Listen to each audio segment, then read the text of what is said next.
ძალიან დიდი კონკურენტი უჩნდება Tesla-ს ამერიკიდან ავტომობილის ჩამოყვანის შემთხვევაში ბიუჯეტიდან გამომდინარე.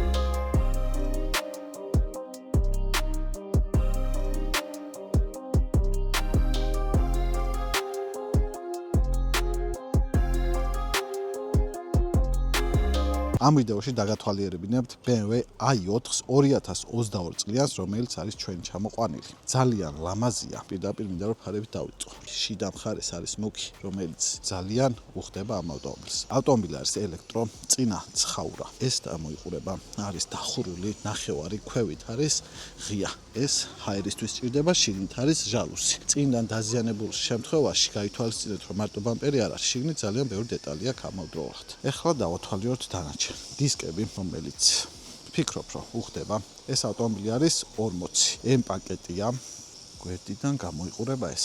Grand Coupe არის 4-კარიანი, ესეც უგანა ხარე. დაზიანება არის ძალიან კარგი. ავტომობილი არის ჩამოსული, აი ეხლა როგორც ხედავთ, ამ მდგომარეობაში ბალკა არის ნაყიდი, არ ქონა ბალკა, დანარჩენი ზუსტად ესეა ჩამოსული. ვიდეო დავიწყე Tesla-ს კონკურენციით. როდესაც ამ ავტომობილების ფასი უფრო ქვევით და ქვევით წამოვა, Model Y-ს, Model Y-ს ჩემი აზრით ძალიან დიდი კონკურენტი გამოუჩნდება ფასიდან გამომდინარე. კი ბატონო, მესმის სხვადასხვა კლასია, ეს სედანია, ის SUV-ია, მაგრამ როგორც ელექტროავტომობილის სურვილი, ჩემთვის და მე პირადად ყველას მირჩევნია i4. დავთვალიეროთ ამ ავტომობილის სალონი. ამავდროულად ჩემარხსაც თუ გამოიწერთ, ძალიან გამიხარდება და ამავდროულად დამეხმარებით, რაც შეეხება სალონს. ღია აგურისფერი სავარძლები გვაქვს, საჭის გათბობით თლიანი დისპლეი, რომელიც იწყება აქედან, თავდება იქამდე. ძალიან კარგია, ლამაზი ამავდროულად და ახალია. ასევე ჰარმან კარდონი აქვს ამ ავტომობილს, კარების საფარი. ესე გამოიყურება შავი ყავისფერშია. გასაღები სტანდარტული ფორმის არის. ავტომობილზე ძალიან მომწონს ის, რომ ელექტროს მიუხედავად, სადღაც მომავალში გაფრენილი არ არის. სტანდარტული და კლასიკური BMW-ა, რომელიც არის ელექტროსისტემით. იქოქება, რა თქმა უნდა, ღილაკით. ეს ცისფერი ფერია, ასევე სიჩქარეებში გადამრთველის გვერდიდან არის ცისფერი. ეს გვანიშნებს, რომ არის ავტომობილი ელექტრო. ეს ახალი ანიმაცია არის, ახალთაობა BMW-ებში გვაქვს. და ასევე აქაც არის ახალი მენიუ, ესე რომ ვთქვათ. ღილაკები აქედან გაქრა, ყველაფერი არ, ბევრ რაღაც გადავიდა აქ. დაგვრჩა მარტო შუშების გაშრობა, გადართვა, გადმორთვა, მუსიკის ან რადიოსი ხმის აწევა დაწევა. ასევე რა თქმა უნდა, სალონის განათება გვაქვს. სავარძლების მემორი, რაც შეეხება რეინჯს, 59%-ია, 164 კილომეტრია. ზოგადად ინფორმაციას რა თქმა უნდა Google და ChatGPT-დან ვიღებ, იმისგან გამომდინარე, რომ ეს ავტომობილი ახალია ჯერჯერობით და პირველად მაქვს ესეთი შეხება.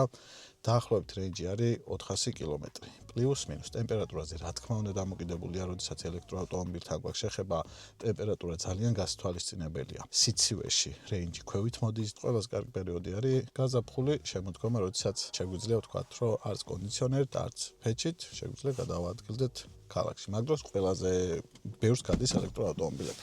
ეს ჩემი აზრი და ეს ჩემი მოსაზრება და პრაქტიკა ესეთია. ამ ავტომობილს ესე ცოტა რეინჯი იმიტომ აწერია, რომ გუშინ ჩამოვიდა და მე პატრონი სწრაფადი არა. ელექტროავტომობილს როდესაც ყიდულობ, პირველი რამოდენიმე დღე და ერთი კვირა და ნახევარი თვეც ცდილობ, რომ კი არ ცდილობ, სურვილი გაქვს უბრალოდ, რომ აი ჩააჭირო და ის ემოცია მიიღო, რასაც ელექტროავტომობილი გაძლევს სწრაფი და მალე აჩქარებით. ეხლა ვერ ვიტყვი ამ ავტომობილის ზუსტ რეინჯს ჩვენი კლიმატის პირობებზე, ჯერჯერობით ახალია და ახალი არის ჩვენთვის, იმიტომ რომ ბევრი არ დადის ქვეყანაში. 400 კილომეტრს ფიქრობ უპრობლემოდ გაივლის, უკვე შემდგომ ნელი და სტანდარტული სიარულით. შეხედავ და ვითომ არაფერი. ბამპერი აკლია უბრალოდ და მორჩა. ესე არ არის. როდესაც ავტომობილს ამერიკაში ვყიდულობთ, მარტო ბამპერი ჭირდება, ესე არის ძალიან იშვიათად. ამ შემთხვევაში ერთი სალასკა, რომელიც აი აქ დგება, მეორე სალასკა, რომელიც ზევით დგება, ბალკა არ ჩამოყვა, ესაც ნაყიდია. ასევე ბამპერი ჭირდება, ბამპერს ჭირდება პარკინგები. პარკინგებს ჭირდება ელექტროობა, ასევე მკვდარი ზონის სენსორები, რომელიც კუთხეებში დგას. ბამპერის, ეგაც რა თქმა უნდა თანხაღირს, ასევე მეორე მხარეს სალასკებია. ამ ყველა ნაწილს, როდესაც თავს მოუყრით, ამ ყველაფერს ჭირდება ავტომობილზე დაყენება, შეღებვა და ასე შემდეგ. ეხლა განახებთ ნაწილებს, რომელშიც დაახლოებით $1500-ია გადახდილი.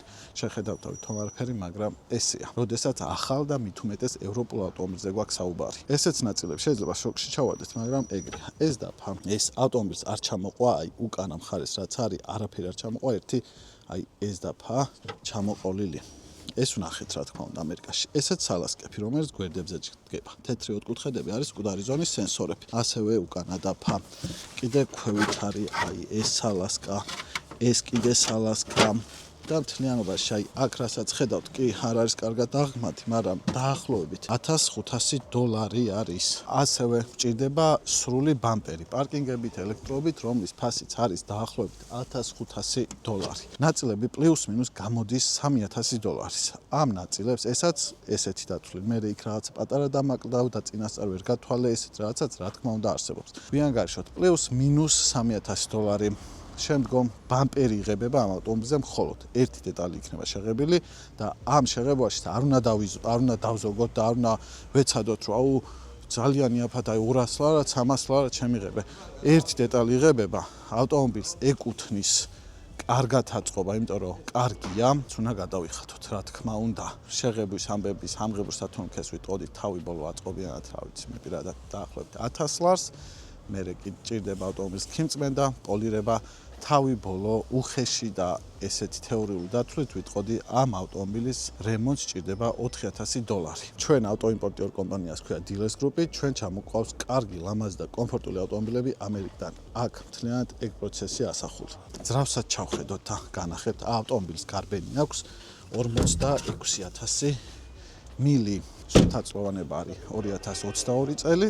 ესეც წინა მხარეს ხუფი არის დაფარებული, რომელსაც ავხდი და აქ არის სისტემა რულავოი, ძრავები, ABS-ი და ასე შემდეგ. შავი ფარები ისე მომწონს BMW-ზე, მართლა თვალს ვერ ვაცილებ, მთლიან დიზაინში ძალიან კარგია. ფერიც ძალიან მომწონს, მუქი ლურჯი. თქვენი აზრით საინტერესოა ზოგადად ელექტროავტომობილებზე.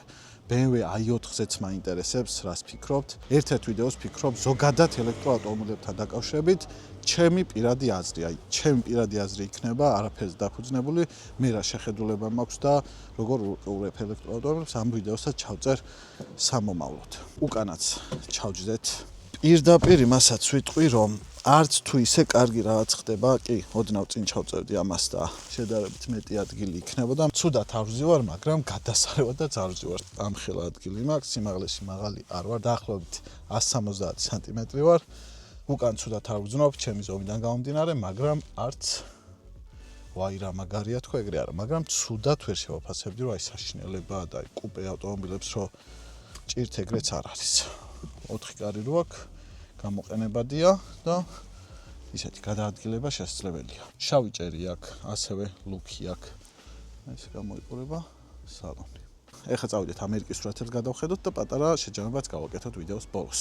ესეც ამერიკაში გაყიდვის სურათები. ზუსტად იმავე მდგომარეობაში, როგორც იყო ამერიკაში. ბოლობიდან კი წერია $15500, მაგრამ ამ თანხაში არ გამოგვატანა გამყიდველმა. ადგილზე გადავიხადეთ $16500 და თბილისამდე სრული ხარჯით ევაკუატორი გამოყვანა. ეს დაახლოებით $20000-მდე ზის. ფასმაც ვფიქრობ, რომ ამერიკაში გაამართლა, იმიტომ რომ იმის მერე ხშირად უყურებ ხოლმე ესეთ ავტომობილებს და ვეღარ ვყიდულობთ. ერთ-ერთი მთავარი რაც არის და დიდი პატივისცემა დაიმსახურა BMW ელექტროავტომობილებში ჩემი შეხედულებით. ზუსტად იგივე შეგრძნებები აქვს, რაც ბენზინიან ავტომობილს. ამ ავტომობილით ვიარე, ეხლა უბრალოდ არ მინდა მეპატრონი აქ არ არის და მეპატრონის გარეშე ავტომობილი სივრციდან გავიყვან და ვიკატაო. იმის მიუხედავად, რომ ნებართვა მაქვს, ცოტა მეუხერხულება და რაღაცები არ მოსულა, ესე რომ ვთქვათ. რასაც ვამბობდი, სიარულის შეგრძნება ზუსტად იგივენაირად აქვს, როგორც ბენზინიან ავტომობილს. ანუ აქ სხვაობა გვაქვს, მხოლოდ ის, რომ სისტემა არის ერთი შიდაწვის, მეორე არის ელექტრო. შეგრძნებები, რა თქმა უნდა, სხვადასხვა, რა დღეშია. Hyundai-ის ძრავები ესტუკება ხოლმე სამწუხაროდ დიდ გარბენებზე. შეგრძნებებს რაც შეეხება უცხოდ არ ხარ, როდესაც ელექტროავტომობილში ჩაჯდები BMW-ში, რომ აი ვაიმე სადავა როგორ ტესლას ემართება, ეგ ტესლაში რომ ბევრი ჯდება, უბრალოდ ვერ ხვდება რა ხდება, ანუ არაფერი მონიტორი ერთი საჭია და მორჩა. კი BMW-მ ეგ არ გააკეთა და ძალიან მომეწონა აქთან გამომდინარე. სიარულის და აჩქარება ძალიან სასიამოვნო აქვს. ჩვენ სერვისში შევიხედოთ რა ავტომობილებს ვაკეთებთ. Ford Explorer-ი, რომელსაც მარცხენა სავალი ნაწილში აქვს დაზიანება, Mercedes-ი C-კლასი ახალი 23-იანია, ამას მარჯვენა მხარეს არის დაზიანებული. ძალიან კარგი დაზიანება.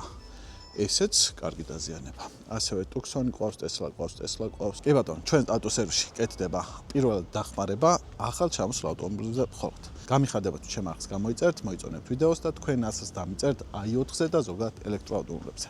გისურვებთ წარმატებას, მადლობას გიხდით აქტიურობისთვის.